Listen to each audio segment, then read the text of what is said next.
सतगुरुदेव की जय हो। भगत समाज को मुंशी भूषण दास का सत साहेब। भगत समाज को गलत दिशा देने वालों में संजय पवन मैनेजमेंट के साथ साथ अब एक और नाम जुड़ गया है, वह है कागभूषुंड।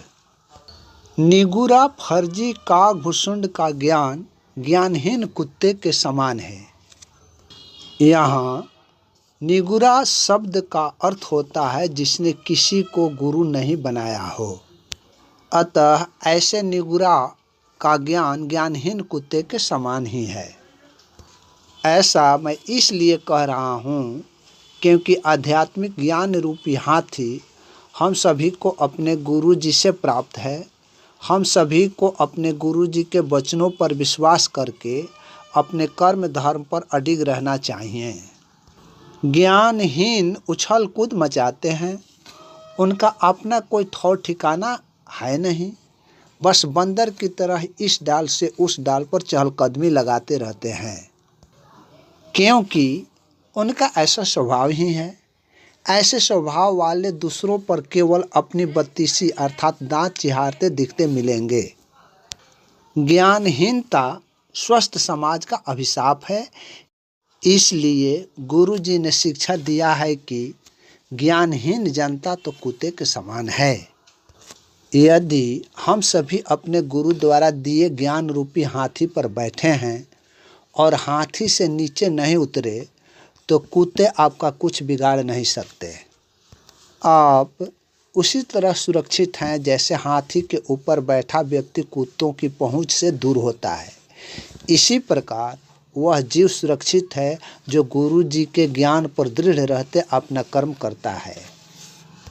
मगर आज बहुत से भक्त आत्माओं में देखने को मिल रहा है कि अपने गुरु के दिए ज्ञान रूपी डाल से उछल कूद कर रहे। गुरु से आस्था हटाकर जीव में बनावटी ज्ञान में आस्था बना लेते हैं। परिणाम होता है कि ब्रह्म के इस मृत्युलोक में ज्ञानहीन कुत्ते का शिकार बन कर रह जाते हैं एवं त्रिकुटी पर काल का निवाला बन जाते हैं।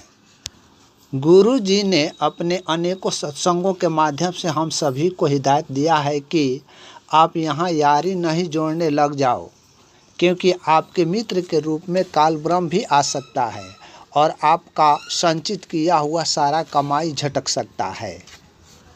फिर आपको त्रिकुटी पर जीवन का हिसाब चुकाने के लिए कुछ भी नहीं रह जाता और बस आप केवल काल का निवाला बनकर रह जाएंगे। अतः परमात्मा ने आपको विवेक दिया है, अपनी विवेक का उपयोग करो और उत्पन्न समस्याओं, दुविधाओं एवं शंकाओं को अपने गुरुवाणियों से मेल करके निर्णय लो। उन समस्याओं, दुविधाओं या शंकाओं के संबंध में गुरु जी द्वारा क्या कही गई है, गुरु जी के वाणियों से जो मेल खाती हो उसे हम स्वीकार करेंगे और जो मेल नहीं खाती है उसे हम तिरस्कार करेंगे। गुरु जी के ज्ञानों को छोड़कर जीव के ज्ञानों पर हम क्यों आश्रित हो जाते हैं? जब जीव के ज्ञान पर आश्रित हो जाते हैं तो ये सुनिश्चित हो जाता है कि आपके द्वारा गुरु जी के ज्ञान को तिरस्कृत किया गया। आप जरा सोचो, विचार करो कि वही गुरु का ज्ञान पढ़कर या सुनकर बिना गुरु बनाए निगूरा भगत का आत्म सत्कार हो जाता है कि वह कागभूषुंड वाली आत्मा है, और एक आप हैं कि गुरुमुखी होकर भी आपका आत्म सत्कार क्यों नहीं हुआ? आपको भी आत्म सत्कार हो जानी चाहिए कि आपके अंदर वाली कौन सी आत्मा है, नल नील वाली आत्मा है कि कुत्ते बिलार सियार वाली आत्मा है। इसीलिए कहा गया है कि गुरु विसार जीव से प्यार, और फिर कैसे हो आत्म सत्कार। एक भगत आत्मा है, उनका नाम मैं नहीं लूँगा, उन्होंने मुझे समझाने के लिए व्हाट्सएप मैसेज भेजा कि आध्यात्मिक सिलेबस तो कागभूषुंड वाली आत्मा के पास है। मैं तो चंद समय के लिए अवाक सा रह गया, मगर फिर हमने उसका रिप्लाई भेजा कि क्या गुरु जी के पास जो आध्यात्मिक सिलेबस है वह अधूरा है? जो गुरु विहीन जीव से आध्यात्मिक सिलेबस पूरा कराऊं? भगत आत्माओं जो जीवों के आध्यात्मिक ज्ञान के पीछे भागते हैं, उनके पास कभी भी परमात्मा नहीं होते। वे तो केवल अपनी महिमा मंडन करवाना जानते हैं। इस काघुसुंड वाली आत्मा जीव के पास इतना ही आत्म सत्कार हुआ होता तो वह कतई एक छोटे से सरोवर अर्थात शशि के पास जल भरने हेतु आने की इच्छा नहीं रखता, बल्कि सोजत, धनाना, सतलोक आश्रम जैसे बड़े बड़े सरोवरों में से अनेकों बाल्टी भर भर कर जल लाने की इच्छा को पूरा करने का प्रयास किया होता। मगर भला ऐसा क्यों करता? उसे तो काल ब्रह्म का निर्देशन में कार्य करना था, जिसका निर्देशन है कि काल ब्रह्म का विरोध करने वाले को ही तोड़ो। कुछ हद तक टूटे भी हैं। काल ब्रह्म का स्वभाव ही है तोड़ना, और टूटते वही हैं जिनको अपने आप पर भरोसा नहीं है, सदा दूसरों के पांव से चलते हैं। खैर, आप टूटो या दूसरों के पांव से चलो, हमें आपत्ति नहीं है। हमारी संस्था या हम सबकी संस्था अपने मिशन पर लगातार अग्रसर है और इसके लिए कार्य कर रहे हैं। आज का मेरा मूल मैटर है मलोट कोट पंजाब में रामचंद्र कानपुर वाले के विरुद्ध चल रहे नाम दीक्षा केंद्र संचालक सुभाष चंद्र की पत्नी एवं बेटी का कपड़ा फाड़कर उसकी लज्जा भंग करने के आरोप वाले मुकदमे में दिनांक 1/8/2024 को क्या फैसला आया। मैं इस मामले को रखूं इसके पहले मैं चाहूँगा कि आप मेरे यूट्यूब चैनल SSM है सतलोक है को सब्सक्राइब कर लें तथा नोटिफिकेशन बेल को भी टच कर बजा लें, ताकि मेरा हर वीडियो आपको आसानी से प्राप्त हो जाए। साथ ही आपसे यह भी निवेदन करूंगा कि क्या आप जानते हैं कि गुरुजी को किसने मुकदमा में फंसाया, किसने सज़ा कराई, कौन दोषी बनाया? क्या आपके गुरुजी दोषी हैं? अगर दोषी नहीं है तो फिर जेल में क्यों हैं? जो दोषी हैं जेल से बाहर खुले हवा में घूम रहे हैं, और जो निर्दोष है वे जेल के अंदर अपनों को बेगाना देखकर खून की आंसू रो रहे हैं। आखिर ऐसा क्यों? इन सभी प्रश्नों का जवाब या जानकारी चाहते हैं तो अवश्य पुस्तक ज्ञान अमृत एवं षड्यंत्र का विष पढ़ें। इस पुस्तक ने भक्तों के बीच जैसे सात्विक क्रांति ला दिया है, गुरु को निर्दोष साबित कर दिया है, डंके की चोट से गुरु जी को बता दिया है कि हमारे गुरु निर्दोष थे, हैं और सदा रहेंगे। इस किताब को प्राप्त करने के लिए 99-315-92-093 पर कॉलिंग संपर्क कर सकते हैं या व्हाट्सएप मैसेज के जरिए भी संपर्क कर सकते हैं। अब मैं अपने विषय वस्तु पर आता हूँ। मेरा विषय था रामचंद्र यादव कानपुर से संबंधित मामला, जो मलोट में 7 वर्षों तक विचारण चलने के बाद दिनांक 1/8/2024 को आए फैसले में क्या हुआ। यह केस पंजाब के एकता नगर मलोट फर्जी नाम दीक्षा केंद्र संचालक सुभाष चंद्र द्वारा सन 2017 ईस्वी में रामचंद्र यादव कानपुर एवं अन्य के खिलाफ दायर कराया। केस था कि रामचंद्र यादव एवं अन्य ने नाम दीक्षा केंद्र में घुसकर गाली गलौज एवं मारपीट तथा बदतमीजी करने लगे। आगे सुभाष चंद्र ने बयान दिया कि उसकी पत्नी एवं बेटी का कपड़ा रामचंद्र यादव वगैरह ने फाड़कर उसकी लज्जा को भंग किया है।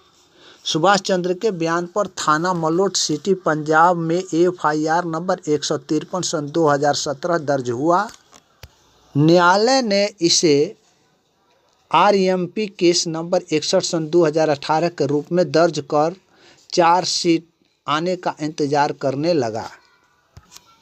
कोई पुलिस द्वारा चार्जशीट लॉन्ग टर्म तक नहीं आने से न्यायालय ने दिनांक 19/11/2018 को केस अनकंटेस्टेड डिस्पोजल कर दिया।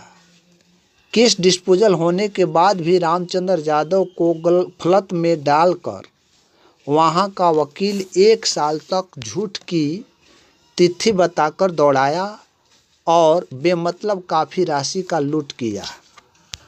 बहुतों महीनों बीतने के बाद जब रामचंद्र को जानकारी हुई कि इनका केस 19/11/2018 को ही डिस्पोजल होने के बाद भी वकील झूठ मूठ का 1 साल तक 750 किलोमीटर दूर से दौड़ाया जा रहा है और आर्थिक क्षति पहुंचाई जा रही है, तो रामचंद्र यादव ने खीन होकर वकील से फ़ोन पर संपर्क किया।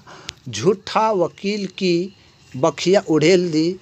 गर्मा गर्मी दोनों तरफ से चली। वह वकील रामचंद्र के साथ एक आरोपी का रिश्तेदार था। अपनी फर्जी शान शौकत मान मर्यादा बचाए रखने के लिए एवं रामचंद्र को किसी तरह से जेल में डालने को अपनी प्रतिष्ठा बना ली। रामचंद्र अकेला पड़ गया, मगर दुष्ट आत्मा के समक्ष घुटने नहीं टेके। सभी ने एक साथ हो लिए और रामचंद्र को जेल की सलाखों में भेजने के लिए कमर कस लिए। डिस्पोजल केस को थानेदार आदि से मिलकर पुनः केस को दिनांक 10/7/2020 को ओपन करा दिए, जिसका नंबर CHI 132/2020 है। इतना ही नहीं, रामचंद्र यादव को जेल भेजने के लिए जिस महिला ने इनकी जमानतदार बनी थी, उससे जमानतदारी वापस लिवाई गई, किंतु जिस पर संत रामपाल जी महाराज की पूर्ण आशीर्वाद हो, उसे भला कौन कुछ क्या बिगाड़ सकता है। न्यायालय ने उन्हें जेल न भेजकर स्वयं पर्सनल बॉन्ड पर छोड़ देने को कहा।